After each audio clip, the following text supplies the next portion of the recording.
Bonjour les amis, je suis ravie de vous retrouver pour cet épisode 2 de votre émission. Alors je voudrais faire un grand bonjour à la toute nouvelle famille d'Arthur. Nous sommes ravis que ce beau petit chat ait trouvé un nouveau foyer. Et en parlant de beaux petits chats, de beaux animaux, vous en verrez plein de chez VWed aujourd'hui. Vous allez aussi apprendre comment soigner votre animal par l'homéopathie. Un nouveau petit NAC vous sera présenté avec un invité très spécial. Et vous allez apprendre comment protéger votre animal des grands froids. Retrouvons tout de suite Dominique pour nous présenter des animaux très touchants qui n'attendent que vous. Bienvenue dans Chien, Chat et NAC. Chers amis, bonjour. Bonjour Sophie. Aujourd'hui, je vais vous présenter des animaux très affectueux, hébergés chez VWed, la Société Royale Protectrice des Animaux. Ces animaux ont besoin d'un nouveau foyer, de l'attention et bien entendu de beaucoup d'amour. Voici Paco, un Akita croisé American Staff aux beaux yeux verrons, bleus et bruns. Paco n'a que 3 ans et séjourne chez VWed depuis presque 2 ans. C'est long, mais Paco a des ressources. Il vit sa petite vie au refuge, entre ses promenades, sa niche et ses jeux. Mais malheureusement ne parvient pas à accrocher le regard des visiteurs.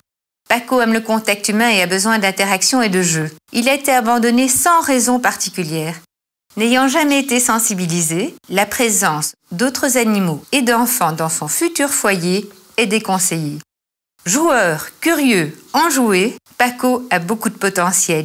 Et s'il est canalisé par un maître expérimenté et patient, il aura beaucoup à donner. Et maintenant, Belle, une magnifique chatte de race norvégienne. La gentille et câline Belle, âgée de 4 ans et 9 mois, fait actuellement son 2e séjour au refuge après une adoption qui ne lui convenait pas. Elle n'était pas le seul animal de son foyer, ce qui lui a créé un inconfort physique. Belle est douce et affectueuse. Les animaliers de VWed l'adorent. Elle cherche constamment leur contact, elle aime les enfants, apprécie les chiens. Elle serait très heureuse avec un accès vers un jardin et d'être le seul chat de la maison. Et Maxi, jeune lapin femelle de 5 mois, pleine de charme et très curieuse. Maxi a été déposée au refuge il y a quelques jours. Avoir un lapin chez soi demande du travail. Il faut veiller à son bien-être tous les jours. Le lapin mange son foin et ses graines, aussi des carottes, des chicons, des morceaux de pommes. Mais il aura besoin que l'on nettoie et désinfecte son habitat très régulièrement. Et puis un lapin s'ennuie vite tout seul dans sa cage. Il sera donc indispensable de l'en sortir pour le câliner et pour qu'il puisse gambader à son aise, un peu à la manière d'un chat. Il n'en sera que plus épanoui et heureux. Et pour terminer cette présentation, Audi, un beau pincher mâle. Audi, presque 9 ans, a eu un parcours chaotique. Il est revenu au refuge à plusieurs reprises suite à son caractère fort et possessif. Audi devrait être accueilli dans un foyer sans autres animaux et sans enfants, vu sa personnalité têtue et jalouse. Il n'aime pas la solitude. Idéalement, il lui faudrait un maître patient et présent à ses côtés, prêt également à gérer les exigences de ce petit monsieur. Adopter un chien âgé, c'est offrir un panier de fin de vie à un animal qui en a besoin. Il vous en sera éternellement reconnaissant. Si vous êtes intéressé, n'hésitez pas à vous rendre chez VWed en prenant rendez-vous. Adopter un animal, c'est préférer l'optimisme à la morosité. À très bientôt pour une prochaine émission. Quand on adopte un animal, c'est important aussi de savoir comment le soigner. Alors j'ai une chouette anecdote à vous raconter par rapport à ça.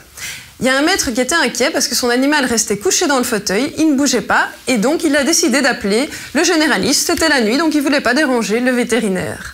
Bien sûr, les cliniques vétérinaires sont là pour ça, et justement, il existe des remèdes très naturels pour soigner votre animal, comme l'homéopathie. Arlette Blanchy, vétérinaire homéopathe, va vous expliquer ce qu'est cette médecine alternative. Bonjour à toutes et toutes. Oui, effectivement, je vais vous parler de l'homéopathie vétérinaire. Vous connaissez sans doute l'homéopathie qui existe depuis plus de 200 ans pour soigner les humains. Eh bien, nous, vétérinaires, nous avons décidé de transmettre ça aux animaux et d'utiliser l'homéopathie pour soigner nos amis à 4 pattes. C'est exactement la même médecine, ce sont les mêmes remèdes, ce sont les mêmes matières médicales et la même façon de travailler, avec la différence évidemment que pour les animaux, nous n'avons pas ou peu de possibilités d'avoir accès à leurs émotions, à leurs sensations. Par contre, nous avons besoin des propriétaires pour nous expliquer beaucoup plus que ce que nous pouvons percevoir à la simple consultation sur les animaux. Ce qu'il faut savoir aussi, c'est que l'homéopathie est une médecine holistique. Que veut dire holistique? Simplement que c'est une médecine qui considère le patient dans sa globalité. Quand vous allez voir un médecin avec une pathologie particulière, un symptôme particulier, il va s'occuper de ce symptôme-là, le traiter et ne pas s'occuper du reste. Nous, au contraire, vous venez avec un symptôme, mais nous allons étudier la globalité du patient. Nous allons vous poser des questions sur l'ensemble de l'animal, sur les autres pathologies qu'il aurait pu avoir, sur ses antécédents, et également sur son caractère. Merci beaucoup de votre attention et à une prochaine fois. Au revoir. Alors la dernière fois, on a parlé du beau petit cochon vietnamien avec qui on peut avoir vraiment un partenaire de vie et avec qui on peut développer une super belle relation. Eh bien sûr, il y a encore beaucoup de nouveaux NAC qui nous permettent de faire ça. J'ai le plaisir aujourd'hui d'accueillir la vétérinaire Sylvie Pierson qui est arrivée avec un invité très spécial. Bonjour Sylvie, vous êtes spécialiste des NAC et vous êtes venue avec un NAC spécial. Bonjour, oui en effet, je m'occupe des nouveaux animaux de compagnie, donc tout ce qui est oiseaux, rongeurs, lapins et aussi reptiles, et je suis venue avec une petite tortue aujourd'hui. Mais qu'est-ce qu'elle est mignonne. Je vais pas toucher sa tête pour pas lui faire peur. Et justement, est-ce que c'est un il ou un elle Alors c'est un il. Chez les tortues, c'est pas forcément aussi simple que sur un chien et un chat de voir la différence. Si vous voulez, je vous montre. Comment on fait la différence ici? C'est un petit garçon parce qu'il a une longue queue. Donc vous voyez qu'ici, sa queue est assez, assez grande. Si on la regarde de par ici, peut-être. Voilà. Elle dépasse très fort de sa carapace ici. Et bon, ça a un intérêt évidemment assez pratique. C'est que le petit mâle, s'il doit se reproduire avec une femelle, il va devoir passer sa queue par-dessous pour pouvoir se reproduire. Donc c'est pour ça que la petite queue est plus longue. Et alors en général, on a ici la face ventrale qu'on appelle le plastron, qui va être plus incurvé dès lors pour pouvoir venir se mouler vraiment sur le dos de la femelle lors de l'acte de reproduction. La nature est bien faite quand même, hein?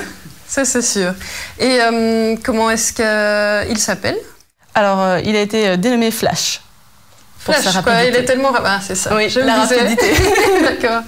Et qu'est-ce qu'une tortue aime de faire? Parce que bon, c'est un chat ou un chien à quoi il joue, mais est-ce qu'une tortue fait des choses spéciales? Alors, des choses spéciales, peut-être, elle ne va pas jouer comme un chien ou un chat. Après, elle aime bien se balader en général. Donc, ce sont des animaux qui ont besoin d'un grand espace pour pouvoir se déplacer. Manger, ça, c'est une de leurs activités vraiment favorites. Qu'est-ce qu'ils mangent, justement?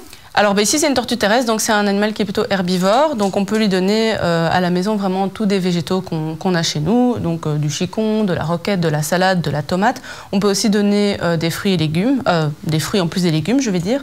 Elles aiment bien ce qui est rouge en général, donc la pastèque par exemple ça plaît bien, et Flash aime particulièrement la mandarine.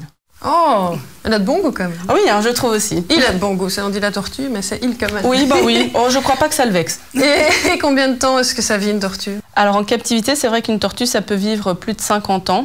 Donc c'est vrai que c'est peut-être pas un animal de compagnie à conseiller à un enfant de 2-3 ans, parce que lui, il ne va peut-être pas comprendre l'implication qu'il y a derrière, mais donc ça vit très très longtemps.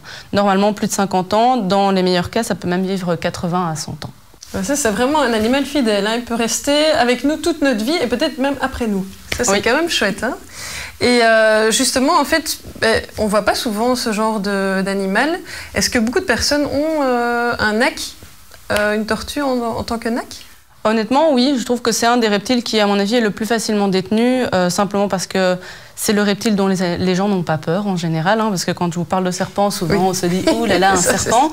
Mais c'est vrai que la tortue, elle est assez sympa, tout le monde connaît Franklin, et on se dit « Ah tiens, c'est assez chouette !» Et c'est vrai que les enfants, ils aiment bien les regarder gambader. Donc c'est peut-être le reptile qui est le plus abordable, je vais dire, pour commencer.